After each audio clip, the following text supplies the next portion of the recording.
everyone, it's Big Renty's Big Live Drive at 5. Even though it's 8 o'clock at night and it's not even live, but it's a catchy title and we're rolling with it. Another quick preview is bear with us as well. I'm on the way to the new house and I've got no idea how to get there from work, so no sat nav on since I'd used that with my phone, but I'm using this to record the Spurs preview. Am I going this way? Am I going that? No, I got this way. Pretend we're in the 60s and just use road signs. Should have a birdie on the seat with an A to Z.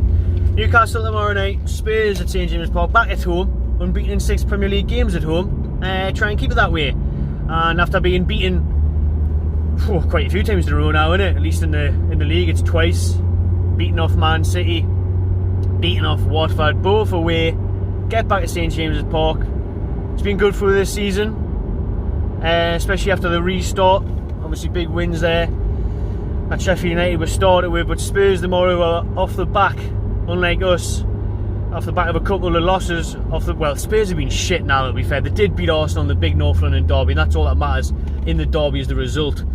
But it was a snatch and grab. It was typical what Mourinho's based his career on, really, nicking wins. Pretty ugly football, but would you rather be an Arsenal fan or a Spurs fan right now? Spurs overtook them in the league, and won that game, so that's all that matters. Mourinho shithousery at its finest. I like Mourinho though, he likes Newcastle. He's never won a Premier League game at Newcastle. Out of respect for Sir Bobby, that one, I think. Sir Bobby Robson obviously being his mentor at Barcelona, where Jose Mourinho started off out as Bobby Robson's English interpreter. Learned everything he knows in the game from Sir Bobby Robson, the legend that is Sir Bobby Robson. So Mourinho, I think, could be breaking his duck on Wednesday night to break his St James's Park hoodoo, where he cannot win in the Premier League. He's won there twice in the League Cup for Chelsea, but he's never won there as manager of Man United or Chelsea, anybody else. But it could all come change on Wednesday night, I think, just because how shit Newcastle are. Lots of changes as well at the minute, lots of forced changes from Bruce again, lots of injuries. Captain Lascelles, who was the best player for me against Watford, is out. Sean Longstaff's obviously still out, Kieran Clark's still out. Hayden's a doubt, Almiron and Maximin are still a doubt. They might be alright though, they were picture training, unlike a few of the others. So, some big blows. We're going to see Shaw in midfield again, we're going to see Bentaleb. I mean, it's just awful, isn't it? Matty Longstaff. Apparently Brucey says that it's got now to do with the contract situation why Matty's not playing. So, does Brucey just not rate him, and Matty knows that, and that's why he wants out. I'm literally in the middle of nowhere. I've moved miles away, by the way. I said in the last video, before we went to Watford, restore some pride in the shirt after the Man City fashion. I think the players did that in the first half. Second half, they thought they'd done enough for us. They thought, Renty will be happy with that. We'll stop it there. No, we'll not stop it there. There's still 3 games left, and they need to show some pride again. They need to go to St James's Park. Obviously, we need fans there, so that can also be a reason why Mourinho can turn that record round, because the lack of fans isn't really going to have the effect that it normally does on Jose, because he's always rated the Geordies, the atmosphere, everything about the place. It might not feel as special to him, to the special one, really. Fucking hell, I nearly ran over whatever that is. Don't know what the fuck that was. Oh, where am I going from here? Oh, no, I'm gone. And so that kind of takes away the Newcastle edge of St James's Park, I think. But before the Arsenal game, Spurs' win, I'd be feeling very confident of this. I watched the Bournemouth Spurs game, and Spurs were shocking. They conceded a last minute goal that got cancelled out due to VAR. And Spurs are lucky to get away with that one with a point, to be honest, at the Vitality Stadium, where obviously Newcastle thrashed Bournemouth. So that shows how bad Spurs can be.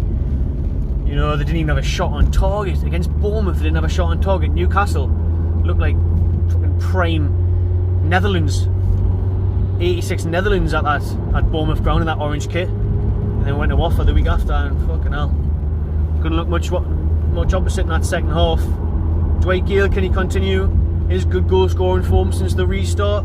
I've slated him. I'll never forgive him for that Man City miss, but credit where it's due. He's been in the right place at the right time to score some goals in the league. But I've always said it's because it's against poor opposition. The goals he scored against the likes of Villa, Bournemouth, Watford are all teams that are in trouble in the relegation battle. So if we can do it against Tottenham, I'll start warming towards him. We're going to need him. We're going to need St. Maximin and Alan. He was pictured training, there was doubts. I think he might feature, but will he start? I don't know, will Lazaro get a start?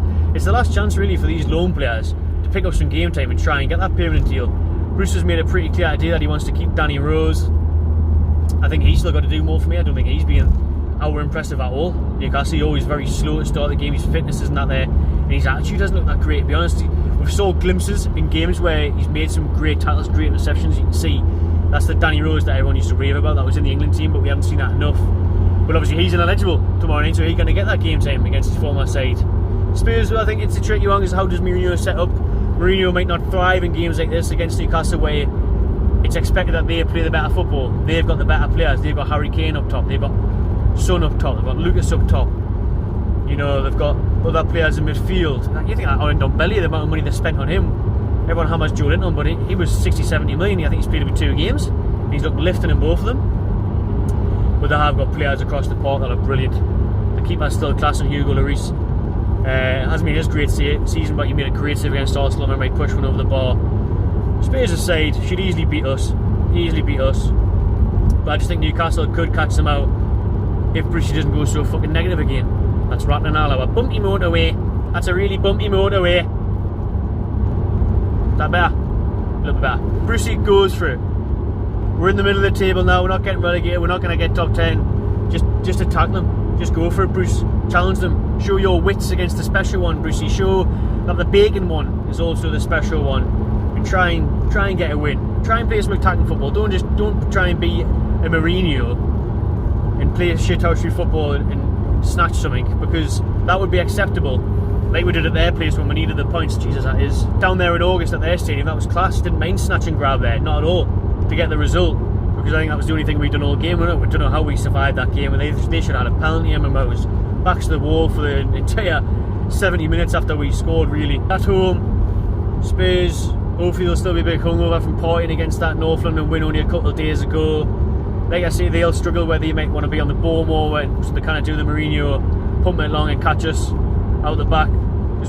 Will we sit back? I hope we don't. I think I just want to see a good game of football, man. I'd take a good 2-2 or something like that, because like I say, points don't really matter right now for us, because it's not going to get anywhere. We're going to finish between 12th and 15th, aren't we, realistically? So what's the fucking point? Try and entertain the fans on BT Sport, 6 o'clock kick-off. Free if you've got a season ticket. You should have been sent a link for that. This one's not even sponsored, unlike the Amazon one. But just entertain us on a Wednesday night after I'll be unpacking boxes all day long off work.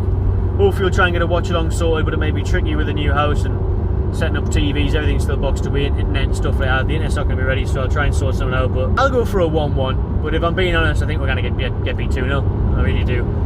I think we'll struggle tomorrow with a goal threat. Miguel Almiron's our main hope in terms of goals and assists, if we can keep that going in that number 10 role. But I think it's going to be, we're going to look at the team sheet again an hour before kick-off and think, what the fucking hell is that? Let me know what your thoughts are heading to the Spurs game, what you think the score is going to be. Subscribe to the Back My Channel TV and enjoy yourself.